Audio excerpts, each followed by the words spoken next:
Good evening and welcome to the November 10th, 2020 meeting of the Guilderland Central School District Board of Education. I'd like to ask everyone to check and make sure that their cell phones are off. And could we all please stand for the pledge? I pledge allegiance to the flag of the United States of America and to the republic which stands one nation under God, indivisible, with liberty and justice for all. Thank you, everyone. We usually begin with public comment at the beginning of the meeting. Are there any public comments, Ms. Sliving? Thank you very much. We have none this evening. So we'll go right to our agenda items, which our first agenda item is our program report, which for us this evening is the state of the Guilderland Central School District. So I'll turn it over to Dr. Wiles and Dr. Singleton. Thank you.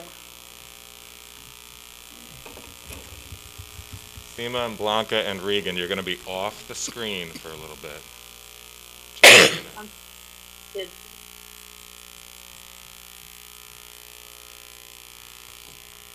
Thank you, Damien. Good evening, everyone. We're going to spend a little time this evening really providing you with a kind of an update of where we are as a school district here in early November of 2020. We're going to give a variety of information that is typical information about how our school district is doing, but there's a heavy emphasis in our presentation tonight about how we're doing in light of trying to run a school district in the midst of a pandemic. So a lot of our focus will be there. We certainly welcome questions from the board and welcome this opportunity to kind of talk about how things are going here in Guilderland. So just as a kind of a broad brush, who we are here in Guilderland, for those who are watching, we're right here adjacent to the city of Albany, and we are encompass the towns of Guilderland and then part of Knox, New Scotland, and Bethlehem.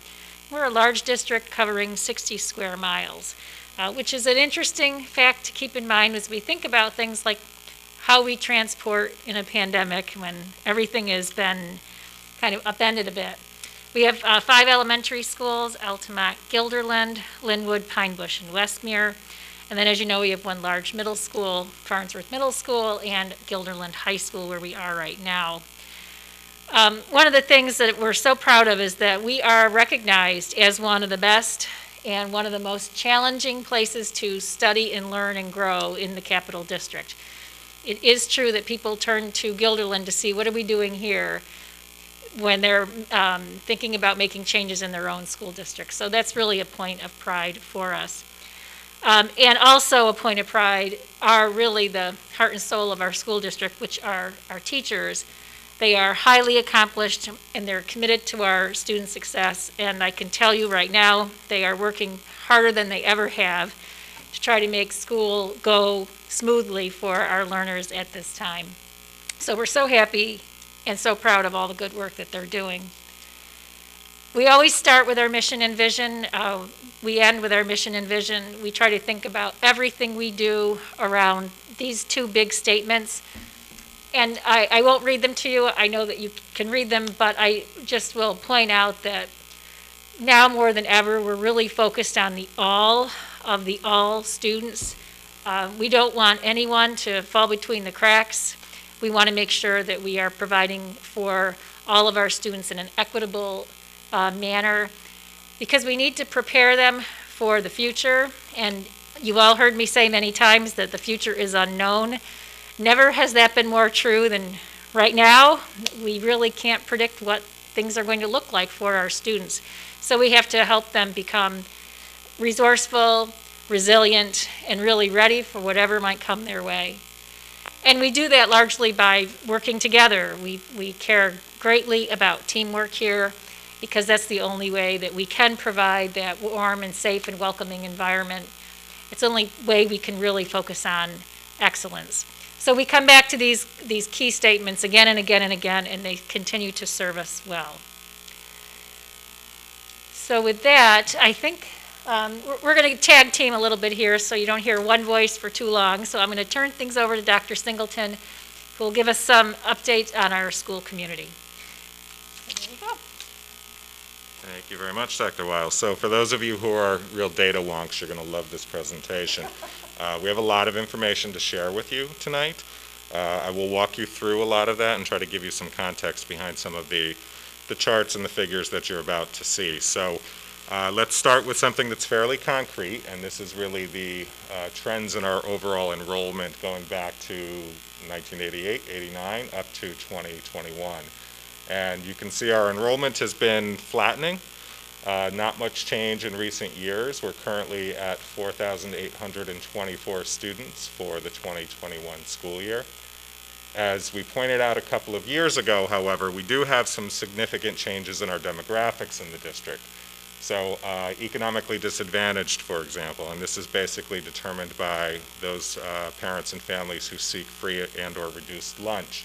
And you can see there's been a fairly steady increase over the years, a slight dip this year, which I kind of attribute to some of the changes in our families opting for remote. So for those who are opting for remote learning experiences, they're obviously not pursuing a lunch program within school, but we're currently between 20 and 21% in our free and reduced lunch rates. Our students with disabilities, our special populations, you can see the classification rates over the years have declined somewhat.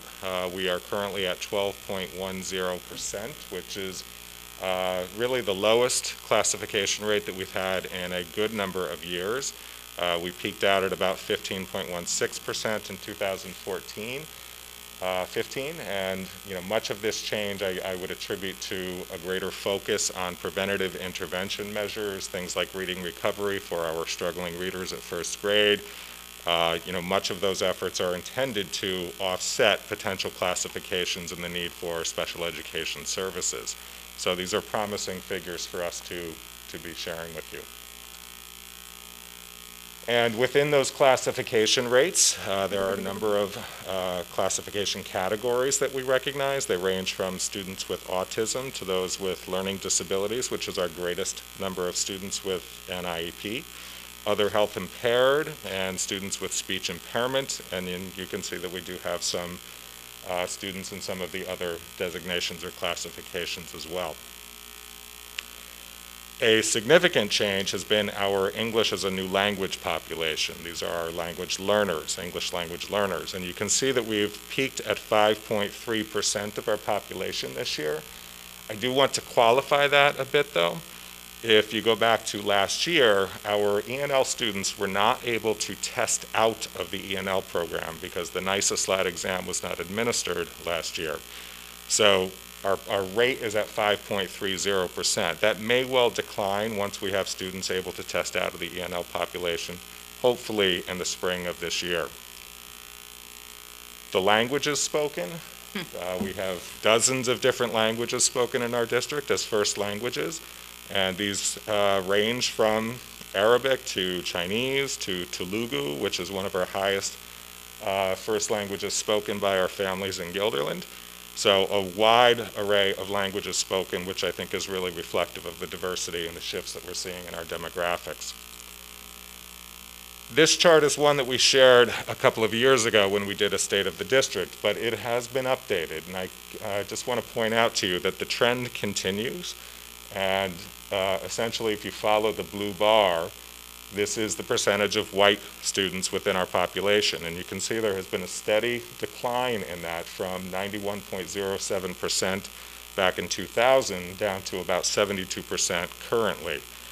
This has been a steady trend that we've been observing, again, reflective of the increasing diversity that we have within our school district. In Guilderland, although we strive for excellence in every instance, we are also very conservative in our expenditures per pupil. So when you compare us to all of New York State schools, as well as those that are in a similar school district category, which is the low needs category, you can see that Guilderland expends less per pupil for both general education programs as well as special education programs. And then total expenditures, again, you'll see a similar chart reflecting that. Student performance, again, this is one I have to qualify because we did not have Regents exams or 3 through 8 tests last year. So I'm going to move through this fairly quickly. This was shared with you previously, but the one update is our graduation rates. We did, in fact, have a graduation last year. Granted, it was at a drive-in movie theater, but it was a great event, and it was very exciting and certainly very unique for those students. But our graduation rate from last year was 95.2%, which is fairly consistent and is really one of the highest in the capital region, so we're very proud of that graduation rate. And then Regents exam performance. Again, this is going back a couple of years because we did not have any results from last year. So you can see comparisons between Guilderland, our counterparts in the Suburban Council, as well as New York State. So certainly we are comparable within the Suburban Council and typically exceeding performance across New York State. And you see English, Algebra 1, Algebra 2, and Geometry here. Other Regents exams are Earth Science, Living Environment, U.S. History, Physics, and Global History.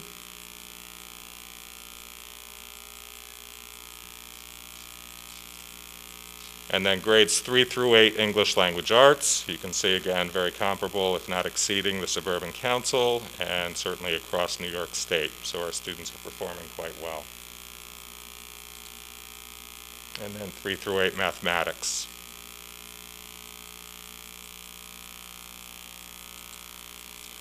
And the science exams, which are administered at grades 4 and 8, very similar results. I will point out, though, that the 4th grade science exam will be shifting to 5th grade fairly soon, so there will be a change in the program in New York State. And then, as Dr. Wiles indicated, we did want to emphasize some of the impacts of the pandemic. This has obviously been a very unique year for us. So we're going to talk to you a little bit about what we're seeing with teaching and learning, some of the fiscal considerations, staffing, as well as health and safety.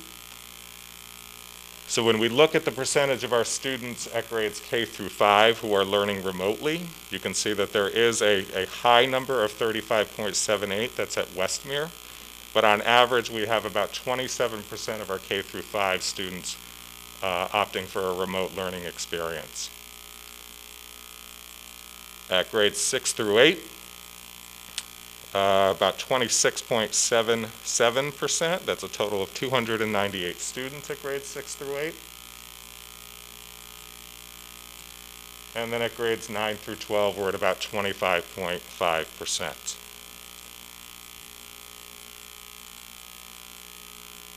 When you look at it by subgroup, there are a couple of very interesting observations that I want to point out here. And again, the overall percentage is about 26.5% of our K through 12 student body. But when you look by subgroups, you can see that almost 50% of our English language learners are opting for a remote experience. There are many questions behind that, and there are many things that we've had numerous discussions about, trying to determine what it is that is leading those families to opt for a remote learning experience. And then when you compare that to our students with disabilities, our students with disabilities are coming in at a greater rate than our average. So they are coming into school, which is very encouraging. They are able to access the supports and services that they are afforded. Our absenteeism rate, this is the total absences, and we did a comparison between 2019 and 2020. And you can see, as you might expect, we have a significantly greater number of students who are absent in that time frame compared to last year. So 7,320 total absences thus far.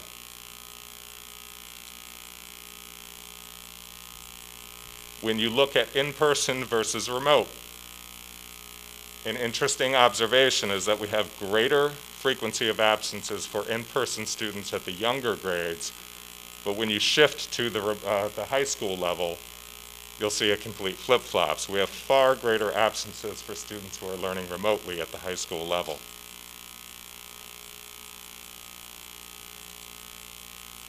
I suppose a positive is the frequency of discipline is drastically lower, drastically lower.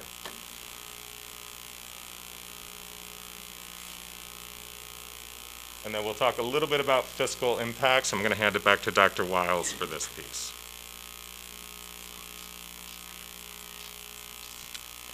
Thanks, Damien. This pie chart shows you the areas where we have shifted funds in order to purchase or pay for things that we have needed in order to respond to the closures, to the coronavirus. So you'll see, for example, that there's close to $250,000 in various materials and supplies. Think PPE and cleaning and disinfecting items in order to do that. You see $236,000, almost $237,000 in personnel and staffing. We are looking at expanding the number of building subs that we have because it's very difficult to find substitute teachers. We're in the process of hiring a floating nurse because our nurses are working amazingly hard with lots and lots of responsibilities right now. But you also see that we've had additional expenditures in technology. That blue piece of the pie includes the end of our Smart Schools resources. We've spent more in curriculum and instruction and also in food services. And I just want to point out that this isn't new money that we had to find. This is money shifted from other purposes when the needs that we had and have around responding to the virus came our way. So we are keeping track of all of this. I think some of these we're hoping to get some reimbursement from FEMA, which would be a great help. But it has been an impact for sure financially. I just wanted to share some of the topics that were kind of hot topics as we were putting together our reopening plan. And we had tons of questions about these things. So I want to just provide a little highlight and some update and some insight into some of these topics, and certainly I'm happy to answer more questions about it.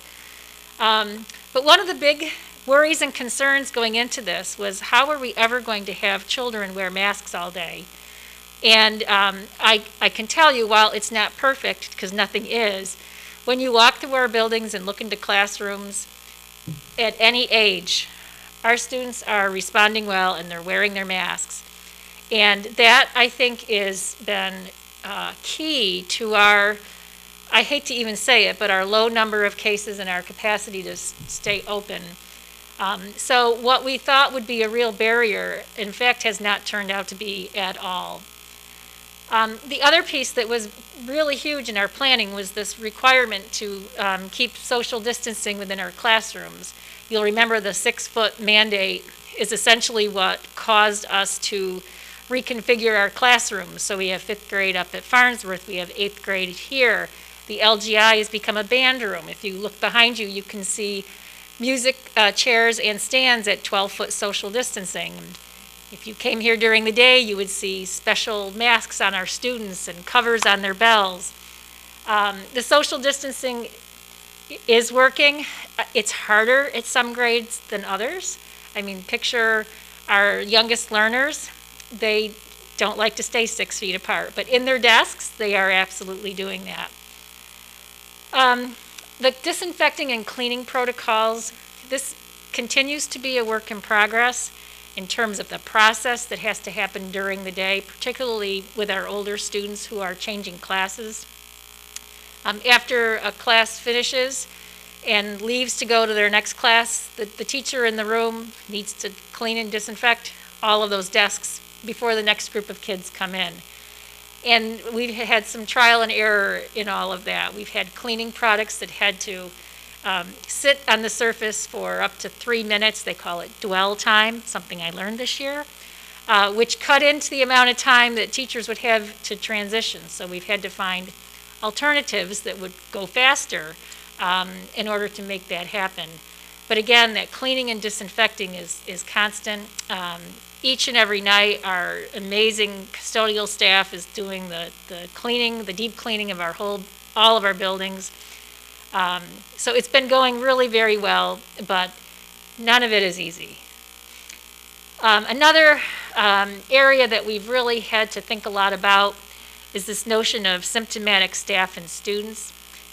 Even since we've opened, the rules around this have changed and become more challenging. It used to be that if you had symptoms, you could get them resolved. Now they need to be resolved within 48 hours. So if you have a cough or a headache or a sore throat, if within 48 hours you are unable to resolve that it is not COVID-19, the Department of Health will presume it as a positive case and start treating it as such. Now, if you just think about that, we have 48 and change hundred children and close to 1,000 staff. How many each day do you think have one of those 10 symptoms that are part of the list for coronavirus? This is a tremendous challenge to our nurses. As you know, because you all do it, we have a screening tool that people fill out before they come to work or school. If they don't do it, our folks in the schools need to track kids down and check. If someone says yes, they have a symptom, now we're following up. This is a huge part of our work. And I think it's on my next slide where I list challenges. This is truly a big part of the day. We worried a lot about food services and how we would make lunch happen. Our cafeterias are no longer cafeterias. Our children eat in their classrooms, by and large. But once again, our food service director, Megan Beck, has pulled rabbits out of her hat, and our food service program is going really very well. Students here in the building go and get their lunch, and it's in a little covered tray, and to keep down on spillage in the halls, and it's really going effortlessly. And as I know Neil will point out later in the agenda, the USDA has granted free lunch for everyone for the balance of the school year. So that has also contributed to a robust food services program this year. Transportation, as you might recall back in the summer, we were working under the limitation of 20 children per bus, and how do we make all of that happen? And part of that mandate for only 20 children per bus is why we have so many bus tiers this year. We have K2, 3, 4, 5, 6, 7, and 8, 12, which is why our day beginning to end is very early for K2. They're in class and school at 7:30 and very late on the other end. However, it has been going very well. A lot of families do opt to drive their children to school and pick them up, so that too has been a new learning experience of how do we expedite drop off, pick up, and do it safely and effectively. But our children are getting to school, they're getting home. Danielle and her team have come up with a disinfecting protocol, so the buses are cleaned midday. They're really doing very well. So we're pleased with that. I do want to say a little bit about athletics and co-curriculars. Let me start with athletics. We are almost at the end of our fall season, and it has gone remarkably well. As you know, we went forward with low and moderate risk sports. Some of our neighbors chose only to do low. We did low and moderate.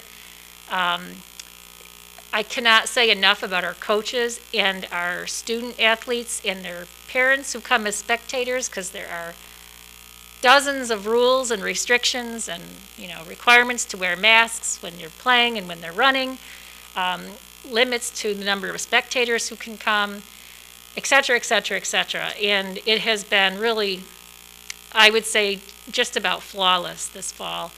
And we know that the students and the coaches just are so happy to have this normalcy in their lives in a time when normalcy is hard to come by. So that has gone really well. I want to congratulate our brand new athletic director, Dave Austin, who, seasoned athletic director in smaller schools. He comes here and welcome, we have a pandemic and can you make this happen? And he's done a great job. Our co-curriculars, also an important part of the school experience here. Almost all of those are online. It's a challenge to do them because our school day ends so late at the high school. We're done at 4:20, so I'll see the advisors racing out the door to get home to start their online session with the co-curricular that'll be in the early evening. But they are meeting. We just had one of our math group win a regional competition. And so there is normalcy, but not as much as we would like. I'm going to continue to encourage that. And the last thing I'll mention is performing music. This has been maybe one of the hardest. It is really hard to do performing music with social distancing. We don't have spaces big enough to allow for all the members of a band or an orchestra or a chorus to be together and actually perform. So it is done in bits and pieces. This is the room where the middle school musical programs play, and they'll have half the 7th grade band and half the 8th grade band in this room. And it's not 2 flutes, 2 clarinets, 2 trombones, and 2 trumpets. It's some days, 4 clarinets, 1 trombone. It's just who happens to be on their in-person day. So hats off to our music department, who are really trying to make this as robust as they possibly can without kind of the celebration of the concerts that we typically have. Our instructional administrator for music sent me a list of all of the concerts canceled for the year, and there were dozens and dozens and dozens of them. And I just emailed back, I said, this is heartbreaking. But everyone is looking for alternative ways for students to showcase their musical capabilities. They are more recital-like, small groups, online, live streamed. It's the new reality. So we have plenty of challenges. Honestly, I don't think there's been one part of this that has been easy. And while some things are getting more routine, I would never say that they are simple. Every day has its challenges. Probably the most significant one is trying to do what we're doing in that first bullet, which is to support multiple instructional models simultaneously. And that's particularly challenging at the high school level, where we have a hybrid model. So on any given day, half the children who opted to be in school are here, and the other half are remote. They flip-flop, and then we have another group who are totally remote. And our classroom teachers really have then 3 sets of students to work with simultaneously for each one of their preps. And we'll be sharing the thought exchange with you a little bit. I know you've looked at it. This has been really the heaviest lift of all of the lifts from a purely instructional perspective. And as you know, I reached out to our teachers and I said, I really want to get a feel for what this is actually like. Can I come to your classroom and can we talk? And it is something to behold, to run a science lab with some children in front of you, some on a screen, and then manipulate data and manipulate concepts and get everyone engaged and make sure everyone is participating. This one particular teacher, I was in her classroom and I just said she had 4 devices going. I said, you could get a job at the international airport as air traffic controller because you have so many complexities going on here. It's really a challenge. So my hat goes off to our faculty who are doing that. But it's also a challenge for our teachers who are working 100% remote. Everything needs to be rethought. When you think about working with populations like our youngest learners, our students with disabilities, our ENL students, if you just think about what that means through a computer screen, it just has required that we transform everything that we do. Substitutes, they don't exist. And it's not that they don't exist on paper, but they don't want to come. And that's not just in Guilderland. My colleagues have all shared that when they post for vacancies, they get 3 pages of refusals. So we have, and I mentioned this briefly, we have decided to shift resources we would normally do through the subservice to hire more building subs, 6 of them, 1 more for the middle school and 1 for each of the elementary buildings.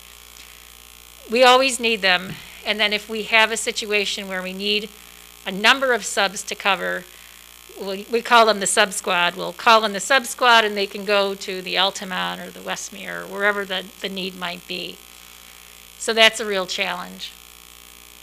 The cohorts are also a challenge at our elementary levels. In order to have only 14-ish students in a classroom to maintain 6-foot distancing, means that we're spreading, essentially 1 classroom over 2 spaces, and we don't have enough teachers to cover all of that. So we've had to get really creative in tapping our teaching assistants and looking at departmentalized instructional models for even our youngest learners. So it's always every day is a work in progress in that respect. Lunch periods, normally if we can have 200 kids in a large cafeteria, we can have 2 or 3 adults there and they can supervise. Well, now we have 10, 12 students in individual classrooms, and we need someone to supervise each and every one of those. That was one of the most challenging things of our planning. Our special area classes, art, music, PE, technology, family and consumer sciences. These teachers are also working really hard. Their class assignments are often a mix across buildings, across modes. Some are remote, some are in person, some are hybrid. And it's just a function of the schedule and how we put everything together. So they are all happening, which is not the case in many of our neighboring districts who are not offering PE, who are not doing music, who are not doing art. We're continuing to offer our full array of programs, but it's not without a lot of effort. I've already mentioned our extracurricular programs, the theater, music. This past weekend, Andy Maycock and a group of students put on their production of the fall play called Alone Together, and it was all online and streamed. Really very creative way to take a tradition and turn it into something that we can do under these sorts of communications. Other challenges is evolving guidance and recommendations from whether it's the Albany County Department of Health, the New York State Department of Health. They seem to update the guidance as soon as the ink on the old guidance dried, and as soon as we almost understand it, there's a twist. And this is hugely difficult for our nurses. It's really frustrating for our families who will call and be just so frustrated that their child who had a symptom is now home. They need to get a test, but it can't be a rapid test. It has to be a different kind of test, and it's been really difficult, and we anticipate that guidance will continue to evolve as we go along. We're totally worried about everyone's social and emotional well-being. You saw it in the thought exchange that people are working hard. There's not enough light at the end of the tunnel to see how this is going to all play out. And we need to think about how we support people as best we can. We are already now beginning to plan for the second semester. We've sent out our reminder to families to opt for in-person or remote and transportation or not, because it's going to take us quite a while to reassess all those numbers and see what kind of changes are needed. We also want to fine-tune some of our planning. Maybe there are some things we didn't get quite right when we planned the fall semester that we can fix up for the spring semester. And then the other part is this: we have limited time for collaboration. It is almost impossible to schedule a meeting because if you're elementary, you're starting at 7:30 in the morning, and if you're high school, you are at noon. So we can't go, if I want all K-12 administrators, it really can't be done without someone being pulled away from a key aspect of their day, whether it's arrival or lunch times or dismissal. And we see that at the administrative level, but it's also at the department level. It's just really hard to get people together. We're learning that getting together means over a screen, because bringing people together in a single room could take out a whole department if someone ended up testing positive. So it's really made it difficult for us to do that good work of problem solving, working together. So let me just talk a little bit about our 2 thought exchanges. These were closed a couple weeks ago now. We reached out to our community, just wanting to know, so all right, we've been here, this was like 6 or 7 weeks. What's working? What do we need to work on? And we had almost 2,000 participants and 1,300, almost 1,400 thoughts and 45,000 ratings. And you can see the breakdown of who participated. And one of the tools we have in Thought Exchange is just this word cloud that helps capture, the general feelings. And if you've looked at this, it is so overwhelmingly positive and full of gratitude and relief, really, to have the opportunity to have children back in school. It's kind of telling to me that, well, here's a couple of their thoughts before I get to the bars. They recognize just how hard teachers are working, and that it's appreciated. And you see, they appreciate all the work and having things as normal as possible. So it's just overwhelmingly positive. And I like, when you look at this chart, the first bar, which is the way that Thought Exchange does theming, the very first bar is all about being happy. And let's see if I can get to this easily. So you can click on this and just peek at some of the comments that families made and ranked highly.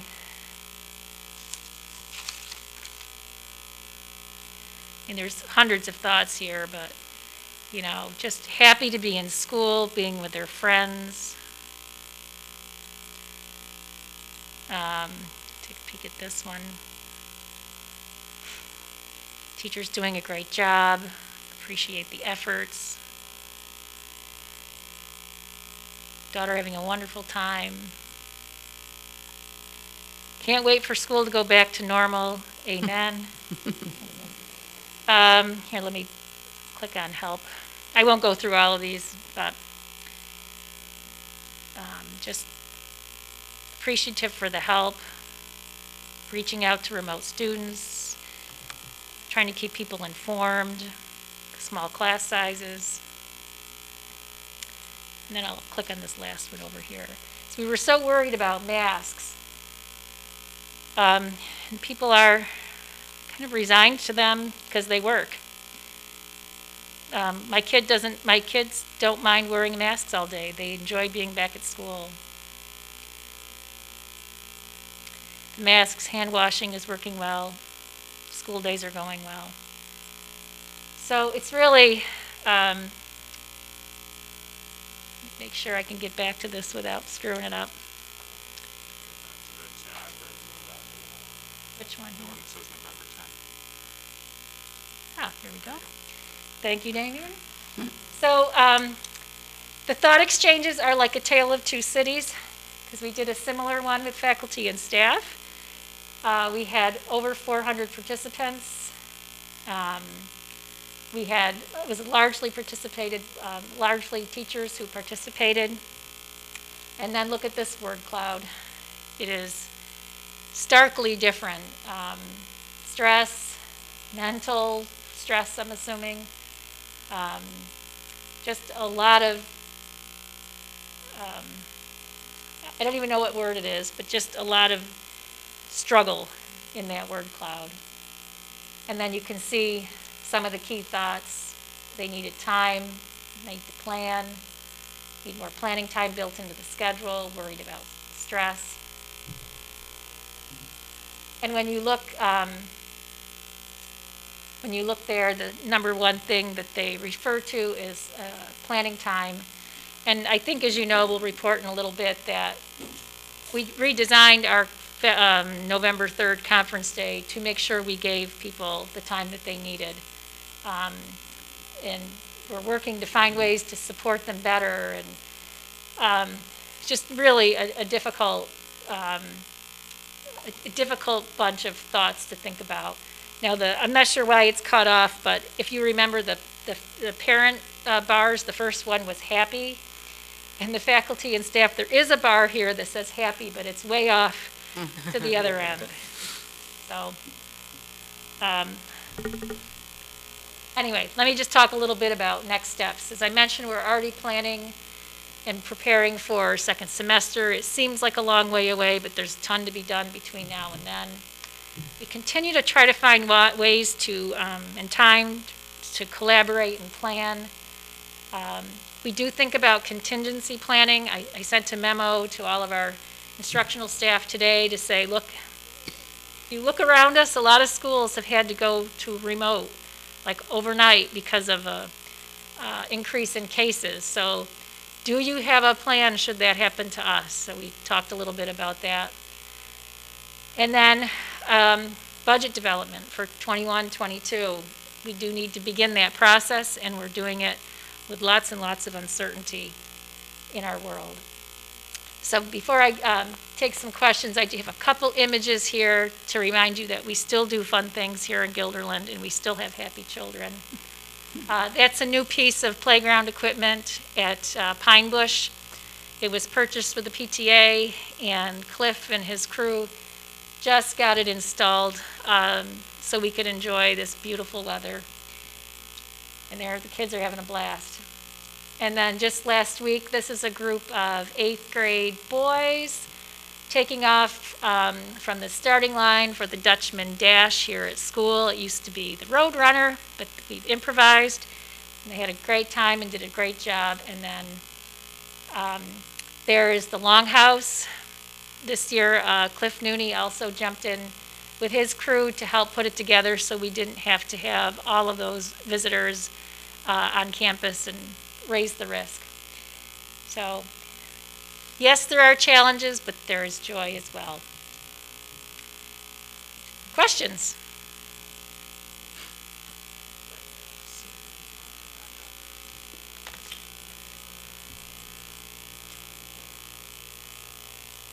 Somebody want to ask Judy. a question? Well, it's not really a question, but everything through this, what our teachers are so incredible, and our families and the support.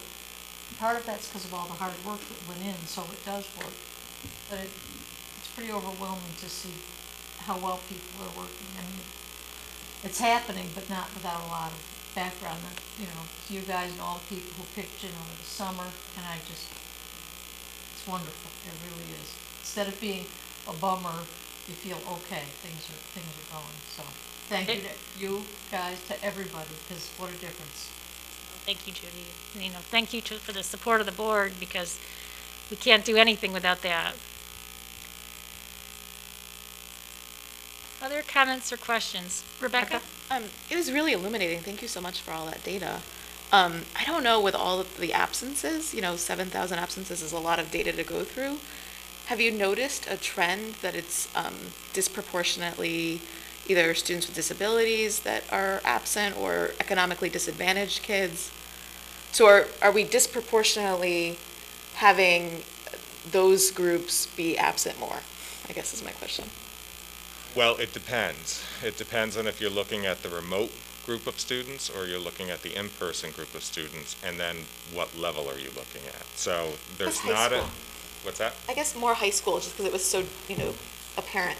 Yeah, we have a lot of concerns about the absences at the high school level, to be very honest with you. I mean, there are some families that are economically disadvantaged that we're very concerned about because we don't seem to be getting the connection and the engagement that we hope to see with those students. So there's been a lot of outreach to those families. There's been, numerous attempts to try to engage them in different ways, to work with the parents to provide them levels of support that we may be able to provide for them if they're struggling with technology or internet connection or whatever it happens to be.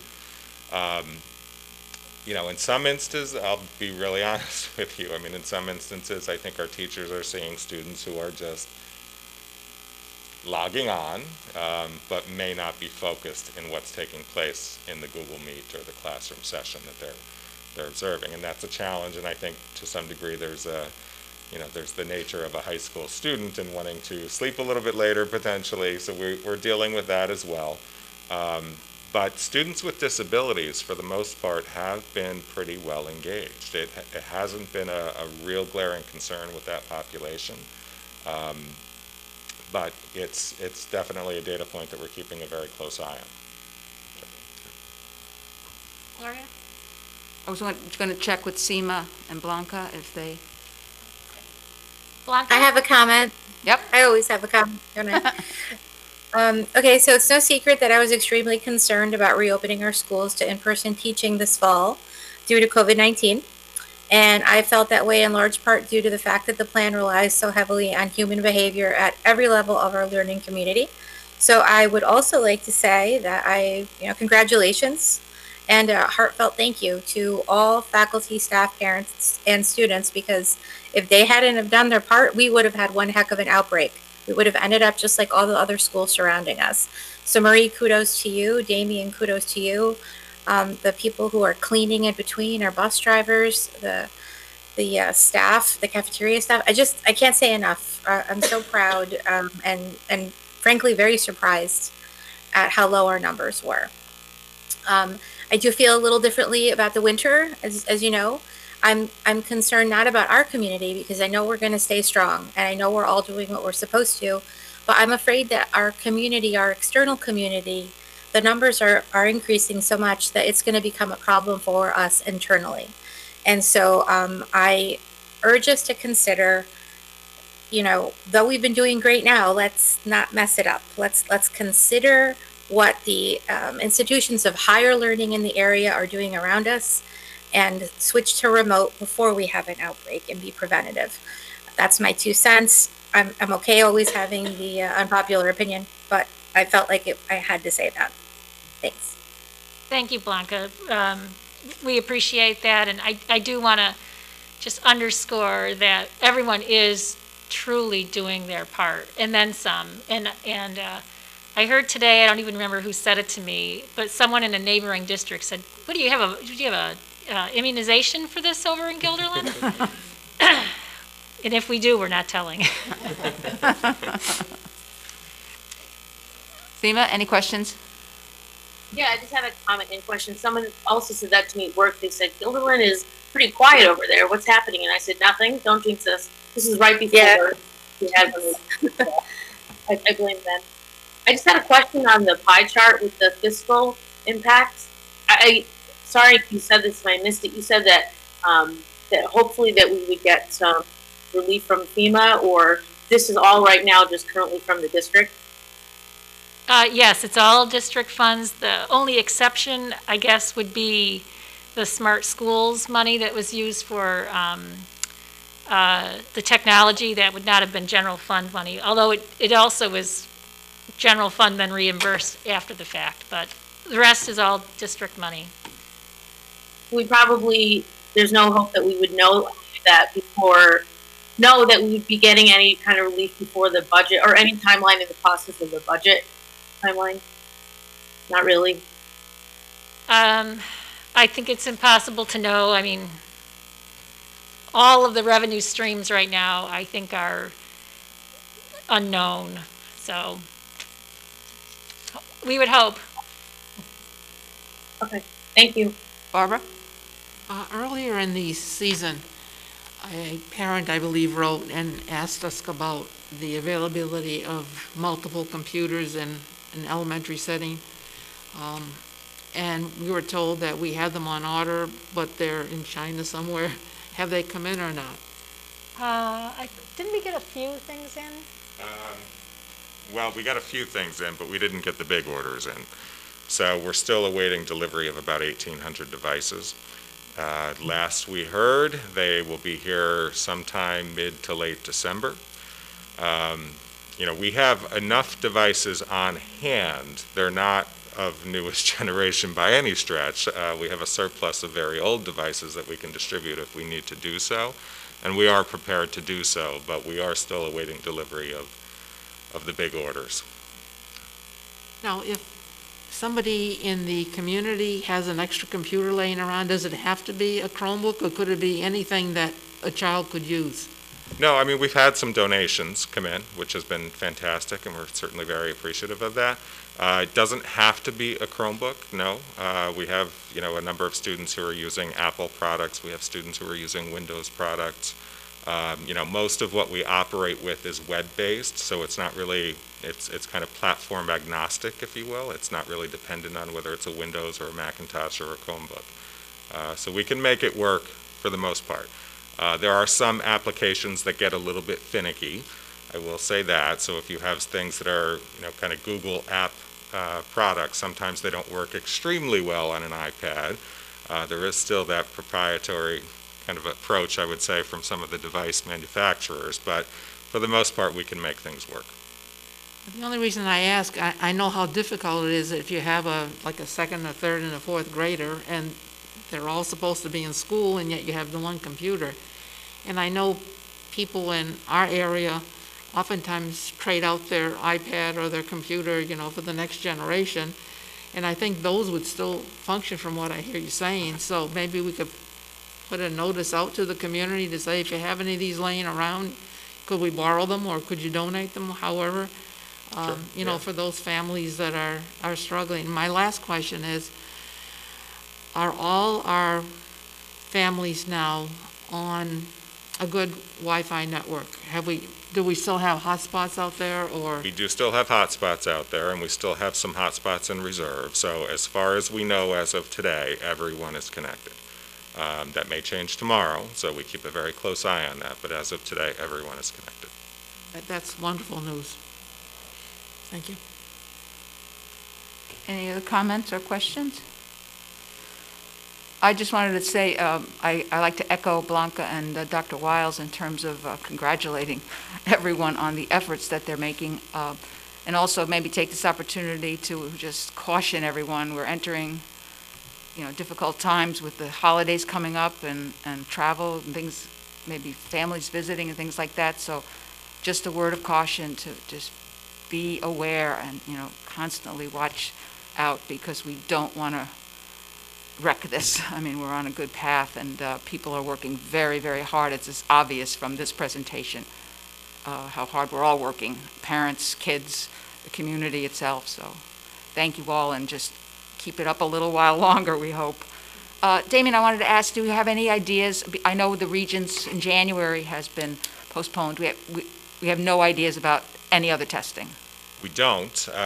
Keep in mind, a lot of that is driven by federal legislation, too. So unless we get some kind of flexibility or waivers from the U.S. Department of Education, New York State is still bound to those testing requirements. I'll say that. I'll stop there. Yeah. But yes, that's where we are right now. I know that, we often do a lot of surveying and sending stuff out, and people probably get sick and tired of hearing from us, but I really think that these thought exchanges have provided us with great feedback and information. And I think, judging from my comments from people in the community, that they really appreciate the openness and transparency and the sharing that we're doing. So if you get a little tired of hearing from us, just know I personally, and I know the board would agree, that we think it's important to keep reaching out, because the quicker, if we know the problems, if we know the concerns, the faster we can get on them and deal with them, the better for all. As you can see what happened with the staff, I mean, that thought exchange was a great opportunity to identify some real issues for staff that, we may not have heard about, because people often don't want to complain, and they live with their troubles and their struggles. So this was an opportunity where we really tapped in. Anonymously, we could figure out that, wow, this was an issue, and we were able to, the district office was able to adjust things for Professional Day to provide much needed relief. So, and that social emotional piece, I think, is really important, the well-being. We need to keep tabs on that. We can't get lost, lose that. That's my only other comment. But thank you both for this wonderful presentation. Thank you.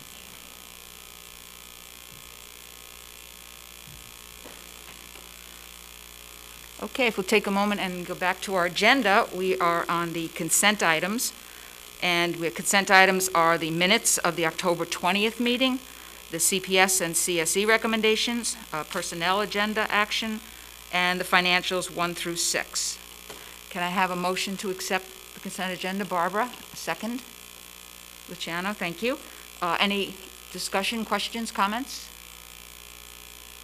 Hearing none, all those in favor? Aye. Opposed? Passes 9-0. Thank you. And now on to information items. Our first information item is curriculum instruction. Dr. Singleton? Thank you. Well, we've given you a lot of information already tonight, so I just have one quick update for you. And I ask that you please join me in recognizing the following Guilderland High School student recipients of the 33rd Annual Multicultural High School Scholars Award, which recognizes upstate New York high school students in their distinguished academic performance and school and community involvement. As part of UAlbany's commitment to inclusion and diversity, they are pleased to announce the following recipients of this year's award. And bear with me, there are quite a few, but I would like to recognize them by name. Casey Aganenu,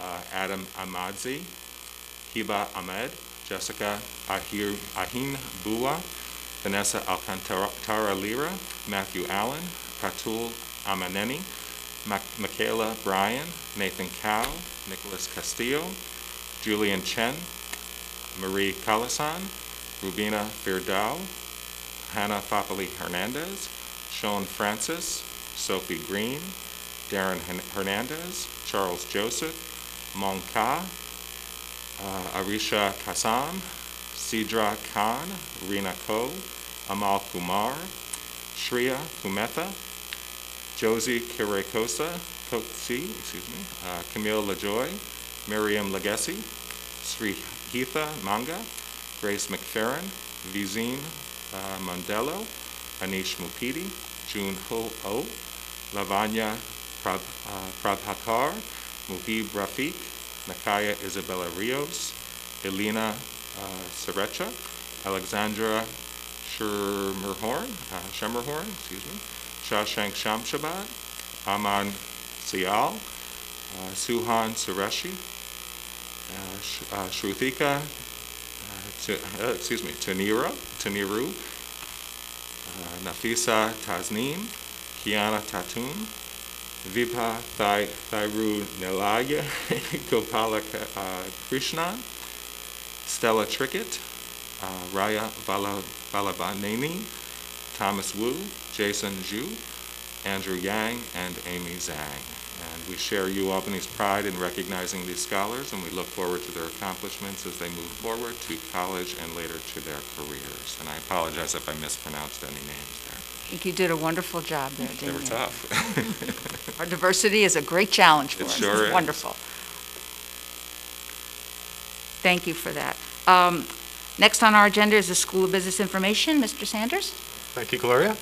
As Marie referenced in the presentation, recently the U.S. Department of Agriculture announced that it is extending the free meals to all students 18 and under with no eligibility limits or requirements for the entire 2021 school year.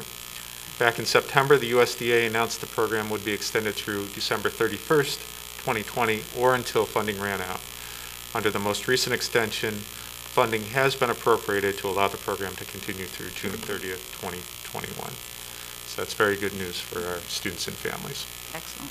I have a, Judy? don't we usually end up at the end of the year, making money which we then use for starting up in the fall? And will that have, if everybody's getting free lunches, we aren't getting any of that, correct? Yeah, so there is this free lunch initiative that's certainly out there. Some students are not participating. I mean, it's optional, so some students are bringing in lunch or buying extra food Okay, beyond that. so we're making extra money that way to help. Yeah. Okay. And are we having to pay extra people to be in there, along with all the other extra people that we have? No, it's our regular food service staff during the school year. Okay. Okay. Thank you. Any other questions for Neil? Okay, thanks, Neil. Superintendent's information? My first item is to recognize our school-related professionals. There is a day for this, which is 1 week from today, November 17th, 2020. And so on Tuesday, November 17th, we will join with schools statewide in acknowledging School-Related Professionals Day. Our support staff members deserve to be acknowledged for their significant contribution to our district and the students and community we serve. These include our custodians and maintenance staff, food service staff, aides and monitors, nurses, teaching assistants, clerical staff, and bus drivers. As always, but especially during a pandemic, we simply could not and would not be able to accomplish the many tasks that need to get done without our school-related professionals. So please accept our appreciation and heartfelt thanks for your hard work, knowledge, skill, and commitment to the Guilderland Central School District for all that you do each day for our students. They are truly keeping us afloat right now. And my second item, I've referenced this briefly back a week ago today, was our Fall Superintendent's Conference Day. And we offered a variety of professional learning opportunities for our employees. And they included several virtual workshops, including create engaging lessons for synchronous online learning, lesson design for distance learning, create engaging lessons for asynchronous online learning, flexible lesson design and templates for blended learning basics, and accessibility for special ed for grades K-12 teachers, 6-12 teachers. Additionally, Amy Heralchuk and Shannon Elliott facilitated several sessions on equity and anti-racism, and Marcia Ranieri, our instructional administrator for world languages and ENL, provided a workshop for our transportation department on cultural diversity that included topics like cultural norms, languages spoken by Guilderland students, and strategies to engage students who speak different languages.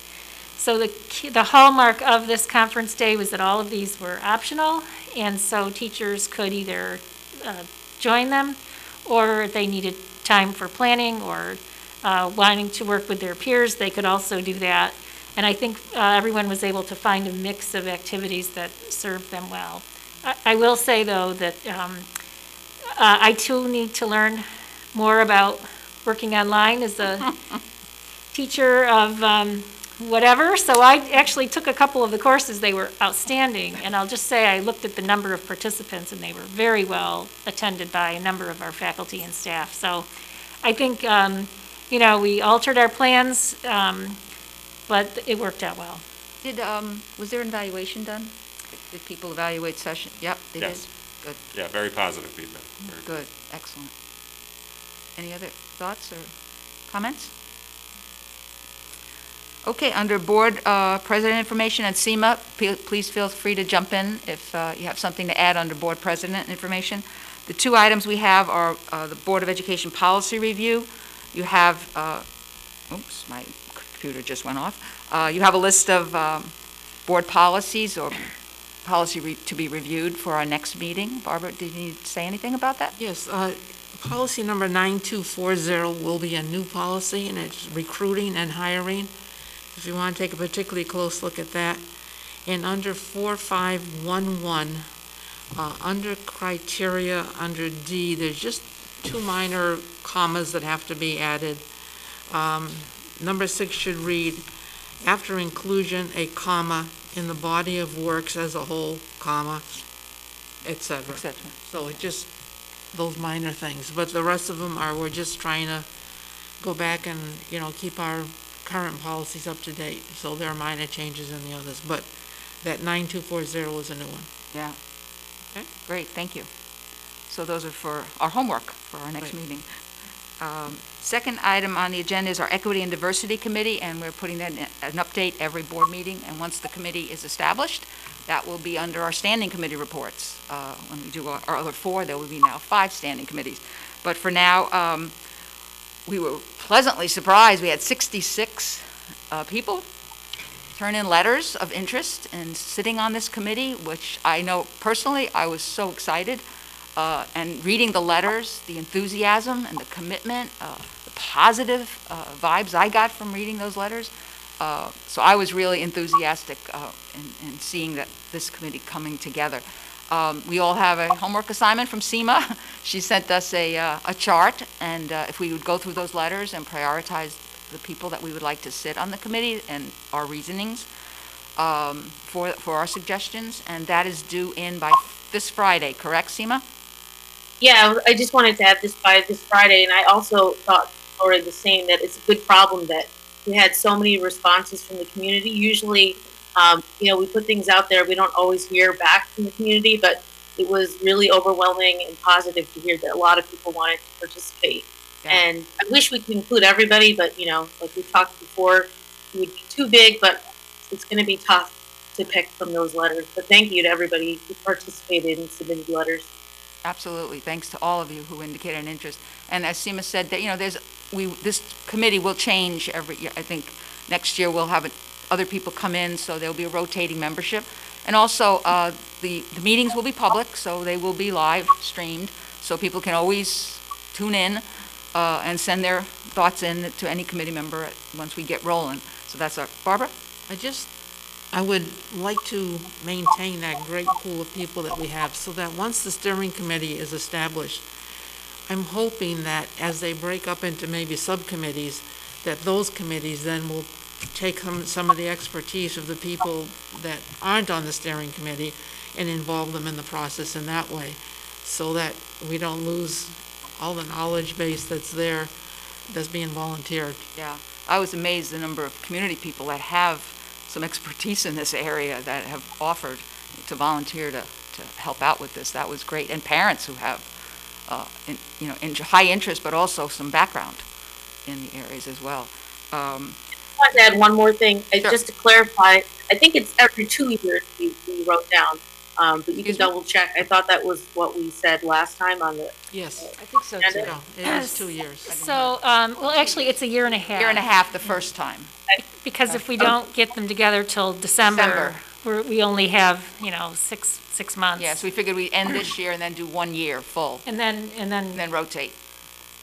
And I also had the same thought as Barb. If there are people who can't, who don't get selected, but there, maybe topics or events or certain things that they can participate, I would hope that we can include them, because I don't want to lose the momentum of people who are interested. Yeah. in Some people actually said that in their letter. They would say, if I'm not chosen, please let me know if I can be of help in any other way, which was really nice. We need to decide on a timeline beyond Friday this evening, so if we could think about that. So if we get our rankings in by Friday, I would think we'd want to meet next week, if you agree, SEMA. So maybe we could send out a survey to figure out when's a good time for us to meet. We could meet remotely. We could have whoever wants to come in person, but we could do it as a remote. To kind of look at the charts and see how the people come together in terms of who we would invite. Does that sound possible, Seema? Good. Put out a doodle to figure out what day next week or evening we could set up a virtual meeting for the board that we could do this. Yeah, I think doing it virtual is fine. Yeah, I think so too. And I think at that point, we could also agree on a statement of instructions. One of the things in our handbook says that when we establish a committee, the president, provides some sort of instructions to the committee to get them going, like picking a chair and things like that, just to get them going for their first meeting. We can also agree on that at that meeting. Any other thoughts about this committee coming together? Okay. I think that's it on that. All right, so we're up to action items, and Neil, you're up again. Okay, thank you. First item this evening is a resolution to authorize participation in the New York School and Municipal Energy Consortium for the purchase of electricity and natural gas.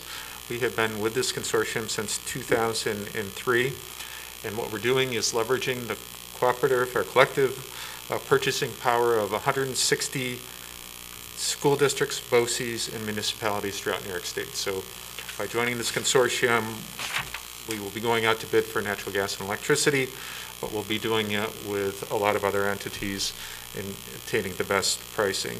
And this agreement will be at least 1 year, but no more than 3 years. And we're just coming off a 3-year cycle. Our experience over the years is we receive phenomenal rates as a result of belonging to the consortium. And we believe it's certainly worthwhile for the district to continue being part of this consortium. We need a vote on that, correct? Okay, Yes. we have a motion? Oh, Oh, I'm sorry. I just, We get a motion first, then we can discuss. yeah, that's fine. Okay, Judy, second? Luciano, thank you. Okay.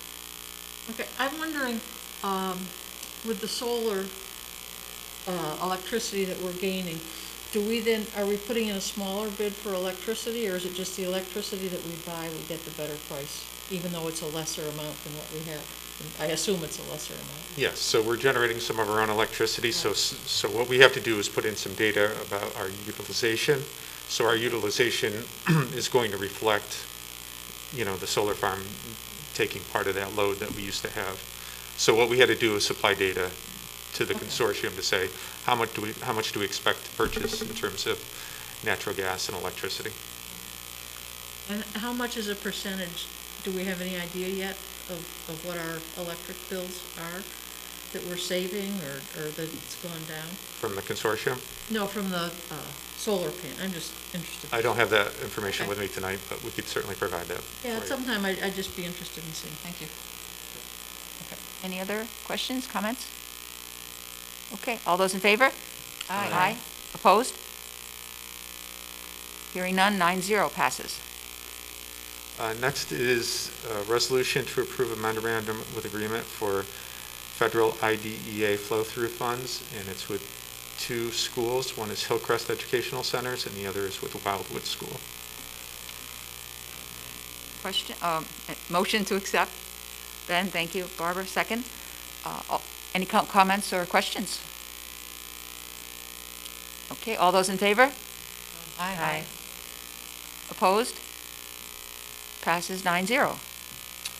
Next, we have 2 agreements with schools that service children with special needs. The first is with Achievements PLLC, and the second is with the Charlton School. I have a motion to accept those 2 agreements. Rebecca, thank you. Second, Judy. Any comments, questions? All those in favor? Aye. Opposed? Passes 9-0. Next item is an agreement with College of St. Rose for internships. I have a motion to accept the agreement on the internships. Barbara, second. Ben, thank you. Any comments or questions? All those in favor? Aye. Opposed? Passes 9-0. Then finally this evening, it's always a good note to end with a donation. We do have another donation, and it's for a Hewlett-Packard Mini, and it's from Sheila Bernash, so very appreciative of that donation. Absolutely. Thank you, Ms. Bernash. Do I have a motion to accept our donation? Judy, second. Barbara, thank you. All those in favor? Aye. Opposed? Passes 9-0. Thanks, Neil. Superintendent actions?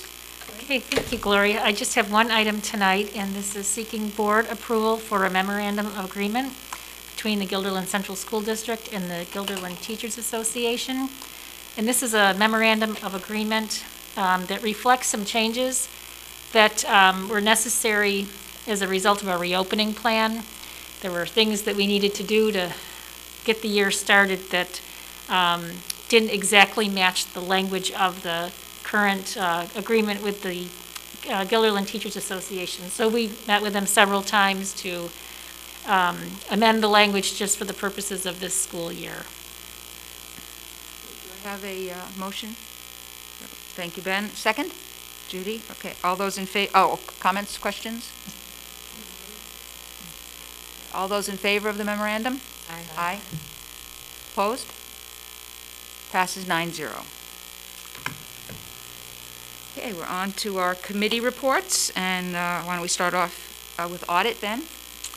The audit committee met on October 21st with our internal auditor from Questar BoCES to discuss what areas we would like audited this year. Two that came up were state aid and lunch, food services. We ultimately, after some investigation, determined that it would be impractical to audit the lunch program this year because of the obvious circumstances. So Alexis Schaefer, our internal auditor, will be looking at state aid, specifically transportation aid, building aid, and excess cost aid. And we don't have a next meeting scheduled yet. Thanks, Ben. Business practices, Judy? Okay. Did you meet since the last meeting? We haven't had one, and we don't have a new meeting scheduled. Okay, thank you. Barbara, policy? Policy, you have our work, and we're meeting again November 18th at 4. We always know when you meet. We get more work. And finally, communications. We met today, this morning, in fact, at 8 o'clock. We talked over the thought exchange. We shared our thoughts about that. We were extremely positive about that. And we also talked about the responses for the letters for the Equity Committee. We felt really good. Again, we were very happy with the numbers of responses. And we did that. And we also were talking about one of the things we do, and we're about a month late, is we start the budgeting process. And Neil always has this nice outline for us. One of the things we do early is to have public input and then board input. So we talked a little bit about that, and we were thinking that because of the time we're in, we might not want to do that right this minute. But Neil, you might want to speak to that, what might be helpful. Yes, and we've always had, historically, we start the process very early in trying to get public engagement on the budget, and then with the board as well, after following some community input. But this year, we're in a different instructional model than we've ever been in before. We're looking at next year and not knowing for sure exactly what that instructional model is going to be. There's a lot of question marks right now about state aid and the potential withholding of state aid. So there's several things up in the air, a lot of uncertainty that's hard to get our hands around. So it didn't seem to make much practical sense to talk about budget priorities without having some context to work within with all of this uncertainty. So we've had some discussion. We're feeling maybe it's good to wait until the governor releases the executive budget proposal, which usually is around the third week in January. That will help at least inform some of the state aid pieces and what the financial condition of the state of New York is and what aid may be available for school districts at that time. And we also might have some more certainty around where we're headed for the following school year in terms of an instructional model and what we might be facing, or challenges or opportunities. We're not sure. It may be a little premature, but it just seemed to us to make better sense to have at least a couple of data points to help us along the way, rather than trying to do it in a vacuum and hearing thoughts that may or may not be applicable depending on where we ultimately land. Will you be adjusting the timeline for the district to look at the budget too, in terms of the level 1, level 2? Yeah, we've had that conversation too. Typically, we have started our first stage 1 budget conversations. We've normally started them in this time frame. We have yet to do that, and we have worked on a framework for doing that and what we want to focus on in those conversations. So we are going to be starting those conversations soon.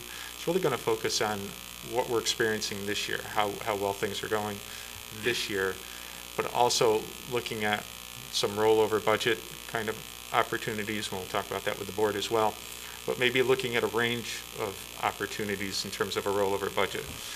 Best case, worst case, and then somewhere in between. So depending on what the state does with state aid, what maybe the federal government might do with a stimulus package, where will we land, or how can we apply maybe some of our reserves and fund balance in different situations?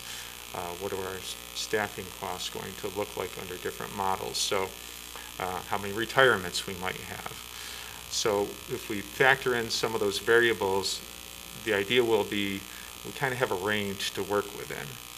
So once we kind of establish the end bounds, it's not just one number and we're not sure what the impact will be if we go in one direction or the other. We'll kind of know what the span is and how it might affect us if we shift one way or the other, depending on how things move. So hoping that will be instructive to the process as well, instead of just taking the traditional, here we are today and here's what we're assuming when we make some projections about what next year might be, and just having a single number to look at that point. Just for our viewers' information, you're always welcome to email or send in a public comment if you have any ideas or thoughts regarding the budget at any time, really. I mean, we're definitely are always interested in hearing from you. Okay, board issues, ideas, and sharing. Oh, I'm sorry, before we go to that, there's one other thing we came up with Communications Committee. We talked about how successful the panel, do you remember the panel we did in the summer where the staff was on the panel and then questions came in from people and answers, were provided? And we thought that, we discussed it at Communications, that maybe that might be a good thing to do now with so many issues coming up that people might have questions on specifically, and maybe some kind of panel. Marie, would you like to speak to that? Sure. So one of the deadlines that we're looking at is, we ask families to make a selection for second semester by next Friday, so November 20th. Doesn't seem possible, but a week from Friday is the 20th. And so is this a good time to give people an opportunity to ask questions about things they may not understand as they make their selection? After our meeting, we looked at how realistic it is, especially since we don't have tomorrow, in order to pull together a presentation and get word out to community members. Because what helped our panel discussions in the summer was that we put all the information out and we let people send questions in. So when we had those panels, I had 150 questions in categories that we could work through. And I just don't think we have enough lead time to get word out to people, to get the questions in, to get it all squared away. However, it may still be a useful thing to do this fall as we approach second semester anyway, with the changing requirements around the health and safety protocols from Department of Health. So while I think it's a good idea, I don't think we could do it well in a time where it would help people make a decision for the 20th. Maybe not with that in mind. Right, but maybe other things would be helpful there. All right. Okay, board ideas, issues, and sharing. Ideas and sharings. Anybody have anything they'd like to bring up for the good of the whole? I know a few of us attended the virtual NISBA conference, which I have to say I thought was excellent. I was kind of like leery about this whole thing, but I did the strand. They tend to offer workshops and they have themes that you could follow a strand, and I followed the one on diversity and equity, and so every day there were a couple of programs each day of the conference in those areas, and I have to say they kept me seated and riveted on the screen. They were very well done. I mean, it's usually an excellent convention anyway, but for some reason, without all the other things going on, it was easy to concentrate and really gained a lot of information, which I know Seema's already shared one PowerPoint, and I have a few that I'm working at figuring out how to download from the convention site that I'll share with you as well. Always for me a highlight, and there were three of them. The three doctors. Yeah, they were young students in Newark in high school, and they decided that they were going to make something of themselves, and the three of them got full scholarships to Seton Hall. They went through Seton Hall. They all became doctors. One of them is now the dean of some graduate school in Columbia. The other two are community doctors.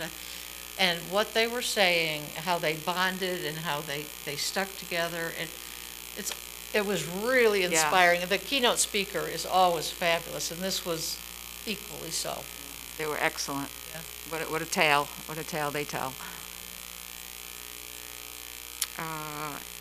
And if anybody, I don't know if anybody else has had a chance. I got a chance last night to look at the fall play, which was really amazing. I mean, you sit and you listen to these students, and I just can't believe the talent they have and the emotion they can put forth. So if you get an opportunity, it's easy to watch on YouTube. Andy Maycock's got it all set up, and congratulations, kudos to these kids and to Andy for a really well-done job. Done. I will send the link to everybody. Great, great. And Marie, I know there was a link to where we could send donations or like what would have been a ticket fee. Yes. And will you include that too, please? I will, yes. Thank you. And also, I noticed, I mean, you probably got an email also, November 16th at 2 o'clock, NYSBA is having a virtual workshop. And the topic is Bridging the Equity Divide Through Board Policies. So I did register for it. If anyone else, it's free, so just go on the link and register. It might be, I think it's an hour or something, but maybe they'll have some interesting information for us since it's right up our alley. Anything else? Okay. Oh, I have a question. Yes, go for it, Blanca. Couldn't end the meeting with that one. Just wondering, do we have any idea when we'll know if there will be winter sports? Like in the state? Great question, Blanca. Not a simple answer. So, at this point, low and moderate risk sports have been given the go-ahead. And so. Oh, I didn't know that. Okay. Yes, so tonight in the personnel agenda were the low and moderate risk coaching appointments for bowling, gymnastics, skiing, and boys swimming. The other moderate risk sport is indoor track. That was not included tonight because at this point, there is no place for indoor track to compete. Usually that happens at SUNY Albany, HVCC, and Union College, and for obvious reasons, they are not welcoming large groups of children from numerous school districts. So I talked at length with Dave Austin about this topic, and he and the indoor coaches are looking at some creative ways to try to have indoor track happen because it is allowed from the state perspective. So we're continuing to look at that. If they can come up with a plan and they can find ways to compete with other area schools who are participating, we'll take a look at that. Right now, the high-risk sports, which include basketball, wrestling, ice hockey, and cheerleading, have not been allowed to go forward. Okay. So we voted for low and moderate risk tonight. Yes. Yes. Which ones were the moderate? Sorry. The low risk is the skiing, everything else is moderate. The low one is outdoors. So bowling, gymnastics, and swimming are going to be moderate. Bowling, gymnastics, and swimming. I'm assuming it's too late for me to ask that we vote on that separately from the other things we voted in favor of. Oh. Did you want to register a change in your vote? Just with regard to that, I do have concerns about the bowling and the swimming. Can I just address that? Sure. This past season, we've had swimming for girls, and Right. it went very, very well. I don't know of any school that had a problem with it, so this would just Right, be but- the boys Mm-hmm. doing it. So you may recall, I voted in favor of fall sports. I feel very differently about winter sports based on the fact that we will have flu, we will have less ventilation, and we will have, I think we're going to have more cases of COVID than we did in the fall. So I can't, as a public health professional or a nurse, vote in favor of those. All right, so you'd Sorry. like to have your votes changed to vote against the swimming and the bowling? Yes, I'm sorry, what was the third one? So I'm all Gymnastics. in on the skiing. Makes perfect sense. Gymnastics. Yeah, I'm opposed. Oh, so all three. Yes. Unless there's someone who And has an objection. Frankly, I encourage that. I encourage the board to reconsider that. I encourage everybody to reconsider their vote on that. Maybe I'm the only one that didn't notice that that was part of it, but I was expecting a separate discussion. I think we're looking at something very different than we were in the fall. And I'd be surprised if my, my co-board members were not okay with fall, but then are okay with this. So I just want to put that out there, and I do apologize. Okay. Does anyone else here think there's a need to discuss this again, or are we comfortable with our votes? I'm comfortable.